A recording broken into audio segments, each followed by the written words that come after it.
जिसे अल्लाह बुलाता है उसे कोई रोक नहीं सकता। कभी कभी इंसान सिर्फ एक ख्वाहिश लेकर चलता है और अल्लाह उस ख्वाहिश को मंजिल बना देता है। कहते हैं ना कि जो हमारे नसीब में होता है वो हजारों रुकावटों से कुछ देर के लिए टल तो सकता है, लेकिन आखिर में वो हमें मिल ही जाता है। इसी की एक जीती जागती मिसाल सामने आई लिबिया से। आमिर अल मेहदी मंसूर अल गद्दाफी जो हज के लिए निकले थे, लेकिन उनका नाम गद्दाफी उनके रास्ते की दीवार बन गया। एयरपोर्ट पर उन्हें रोक लिया गया।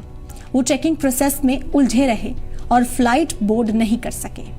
वो सिक्योरिटी से गुहार लगाते रहे कि उन्हें जाने दिया जाए, लेकिन उनकी किसी ने ना सुनी और प्लेन उनके बगैर ही चला गया। उनका दिल टूटा, आंखें भीग गईं, लेकिन यकीन बाकी था।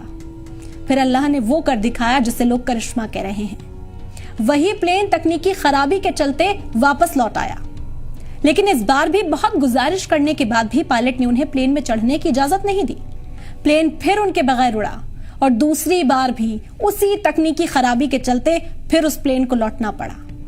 तो जब दूसरी बार खराबी हुई तो कैप्टन ने ही कह दिया कि मैं अब तब तक उड़ान नहीं भरूंगा जब तक आमिर हमारे साथ ना हो। यही होता है नसीब। जब अल्लाह कुछ लिख देता है तो पूरी कायनात उसे पूरा करने में लग जाती है। तीसरी बार वही फ्लाइट उसी आमिर के साथ मक्का रवाना हुई, क्योंकि अब वो सिर्फ एक मुसाफिर नहीं थे, वो अल्लाह के मेहमान बन चुके थे। आमिर ने बस इतना कहा, अगर हज मेरे मुकद्दर में लिखा है तो कोई ताकत मुझे रोक नहीं सकती।